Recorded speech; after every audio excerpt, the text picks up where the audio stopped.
Well, hello and welcome to Gardening with Granny, Maryborn ND.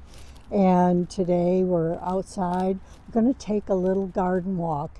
It is March 8th, and we're just going to check to see what is blooming. Here in Michigan, this is early spring. We really don't expect to see a lot of things blooming, but we do have a few surprises. So let me turn the camera around and we'll begin our tour. So this is the entrance to our home, and this is the side area. We have ferns growing in here usually, and right now the daffodils are starting to come up. I will have little blue star flowers appearing shortly. They usually come the end of March. Oh, we might see some right there. So mid-March this time. We also have some spring bulbs that I put in. You can probably see some hyacinth coming up there. Daffodils, tulips. My winter sowing. Not much, but it's there. I don't think there's anything in there yet. You can check it out. Nope. Nope. No, nothing yet. So, spring is always so much fun. Discover what actually survived, what's coming up. I put these plastic forks in here because it was getting dug up by the chipmunks, and that's a really good solution. Putting in the tines up, and you can see there are some bulbs that are coming up, and I'm pretty excited about that. And then, of course, our hellebores looking so beautiful. Love this purple one. It's such a deep color. And then this lavender one is so pretty. I've also got a green one. I don't know if that survived. We'll see. Got another one here that's just still in bud stage. Another one here. As we get further out from the house, it takes longer. This area here stays frozen actually longer than the ones close to the house.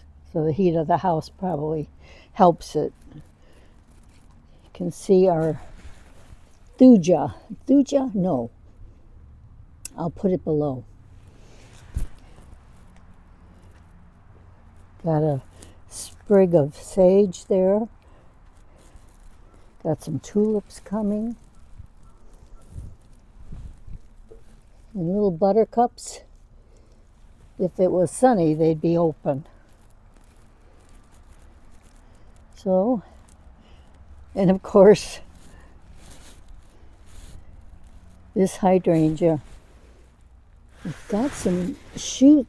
That's a live shoot. We'll see if anything comes of it. I always wonder if I always get leaves, but don't always get blooms. And the ivy has their winter color still, a kind of a burgundy tone, and then they'll turn bright green. Pachysandra shines. You can see it pretty vividly when the ivy is in their winter color. And the dead apples are still dropping. Actually, I think, well, we may only have like 4 left. But we'll clean these up and wait for the spring. Across the way, Primrose Lane. And we've got some beauties. Love that. That deep purple. It looks like the yellow is starting to come through. You know, if you don't take a walk outside your in your garden, even though you know things aren't actually in bloom, it's just a good idea. It's just, especially in spring, if the weather's decent, there's such a sign of hope. These are the grapes that I trimmed. I can link that video. We'll see how they do. It's pretty early yet for them to be budding out.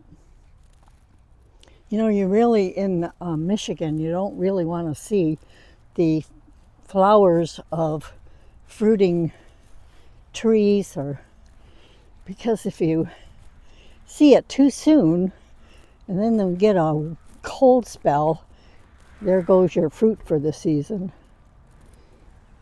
Japanese maple is doing good, just very, very shallow signs of budding out.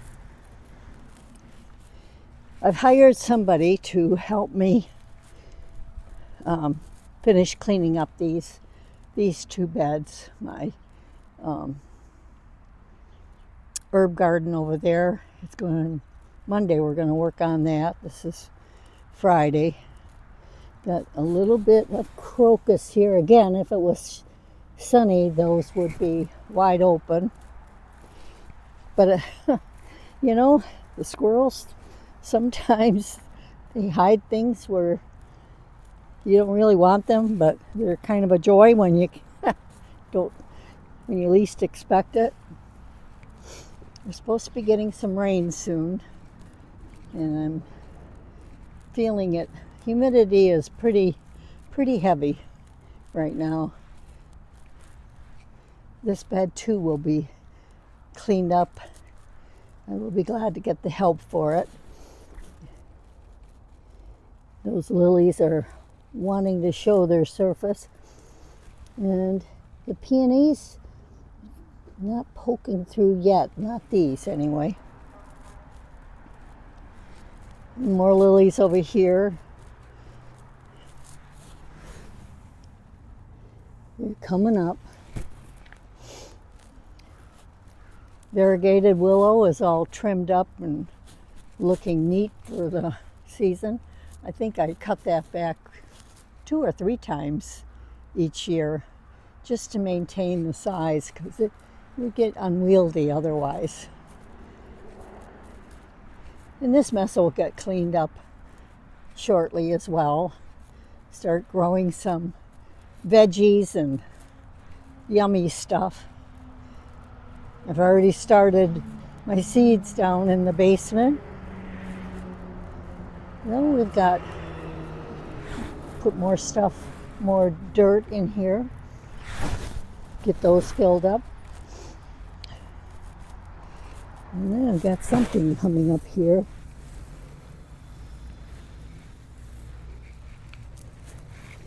Not sure what that is. It might be garlic. I didn't think I started garlic in this bed, but I might have. It was in one of these beds. I'll have to look back on a video to see which one it was.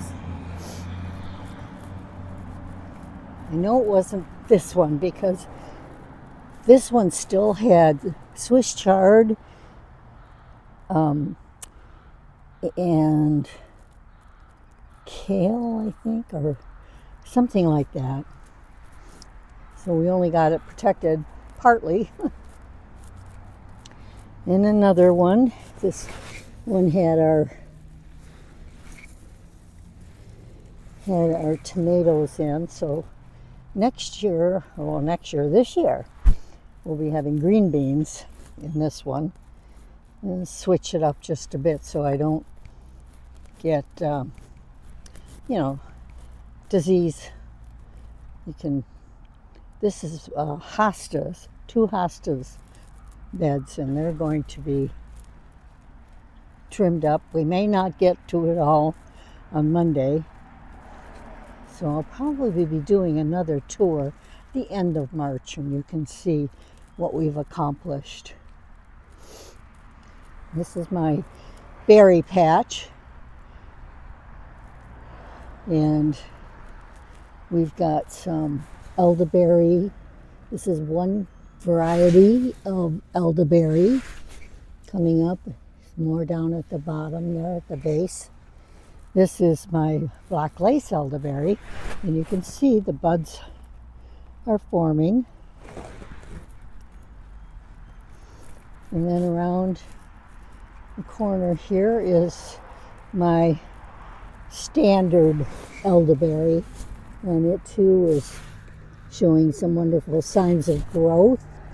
This one I have to be very careful of because it can get 8 feet tall, and I really don't want something that large. And this is where I plan to have zinnias. I had zinnias growing here last year, and this was a beautiful branching sunflower, and I plan to have another one there. I also want to plant more sunflowers along the edge here, like the teddy bear variety. These are the forsythias. And just if you sit back, you can kind of see a little bit of the gold tone. And when you get closer, you can definitely see there are buds forming. And I would say in a few weeks we'll have some beautiful blooms on this. I could probably take a few branches in and start them, force them inside, make some blooms for spring. I might do that. You can see we live on a busy street, and that's why I'm so glad I have this mic so you can hear me. But here are some spring blooms coming up in my entrance garden. That'll be lovely. I've already ordered the Proven Winners petunias that I will be going in there. And we'll go over here to the bird garden and see. This is where I planted poppy seeds. I think it was late January. It might have been early February. It would be fun if we could see a few of those coming up. But right now I don't see any. Early, I think, still. But they might be there, who knows. I had to brush away the snow. There are some lilies coming up and some other plants.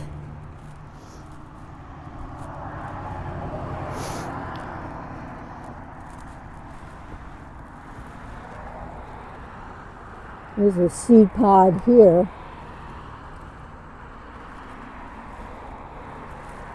Poke off the seeds, and we'll just let them go to the ground. Who knows? That's the fun of gardening.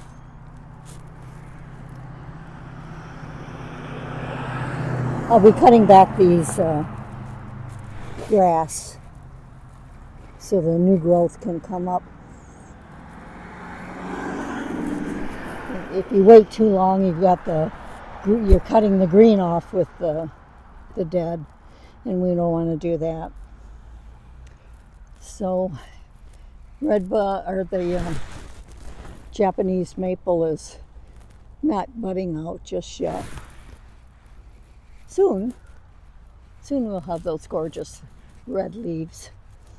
And the white pine, that's the loveliness of a evergreen. They're always green and looking lush.